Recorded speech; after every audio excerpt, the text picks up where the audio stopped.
des gradés du service de santé de la SS, avait reçu l'ordre de brûler au plus vite les dossiers du dispensaire des détenus. Hauser gravit pour la dernière fois l'escalier du Mirador.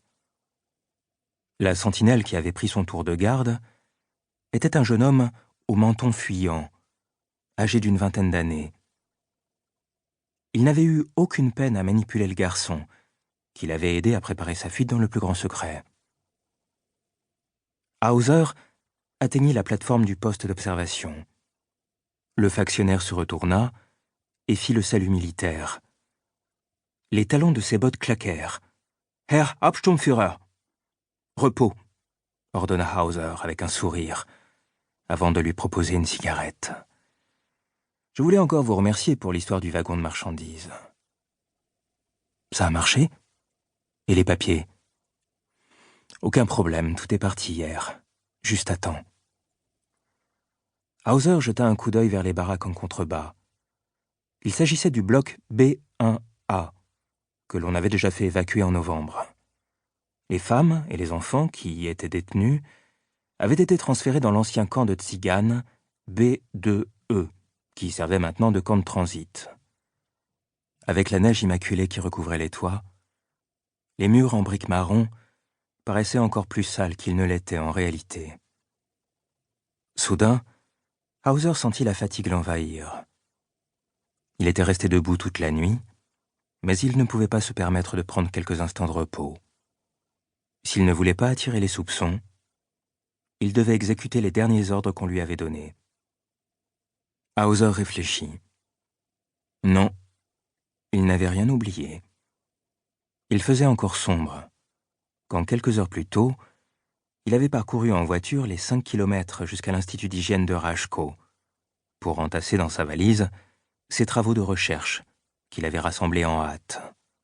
Puis, il avait sorti de leur cachette 2 flacons qu'il avait enveloppés avec soin dans du papier. Il les avait ensuite calés dans son bagage entre les documents pour protéger leur précieux contenu. Alors, c'est vrai que les Russes sont déjà là ? La question du jeune garde SS arracha Hauser à ses pensées. Le garçon contemplait la plaine vers l'est. « Ils ont attaqué Cracovie hier », révéla Hauser, en arrivant par le nord-est. Nos positions ont été assaillies par surprise. Personne ne s'attendait à une offensive de ce côté. Ce n'est pas une retraite qu'organise la Wehrmacht, c'est une débandade. Le gouverneur général Frank s'est déjà fait la malle. Le front ne se trouvait plus qu'à 50 kilomètres. Une distance effroyablement courte dans un paysage aussi plat. Hauser plissa les yeux. Mais il ne vit aucun mouvement de troupes au-delà de la ville d'Auschwitz. En revanche, il crut entendre quelque chose. On aurait dit un roulement de tonnerre, un grondement lointain de moteurs et de chenilles de chars, qui, inéluctablement, semblait se rapprocher du camp. Hauser constata avec soulagement que la route de Katowice, par laquelle il comptait s'enfuir, n'était pas encore coupée. Lorsqu'il prit congé, le jeune garde lui demanda « On se verra donc à Gross-Rosen ?» Le camp de Gross-Rosen était leur point de ralliement. Cependant, Hauser ne s'y rendrait pas. Il avait autre chose en tête. « Bien sûr », répondit-il avec un sourire hypocrite, avant de reprendre sa valise. « À plus tard. »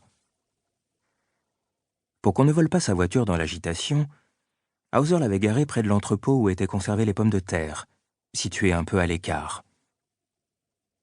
En arrivant près du bâtiment, il se figea. Fronçant les sourcils, il observa son véhicule avec attention. Là, de nouveau, un mouvement. Un homme en uniforme vert de gris était installé au volant. Hauser dégana son Walter P38 et ôta le cran de sûreté, avant de se remettre en marche. Avec précaution, il s'approcha de l'arrière de la voiture et se baissa pour ne pas être vu dans le rétroviseur intérieur. Après avoir posé en douceur sa valise sur le sol, il contourna le véhicule en étreignant la crosse de son pistolet. Le voleur ne l'avait pas repéré.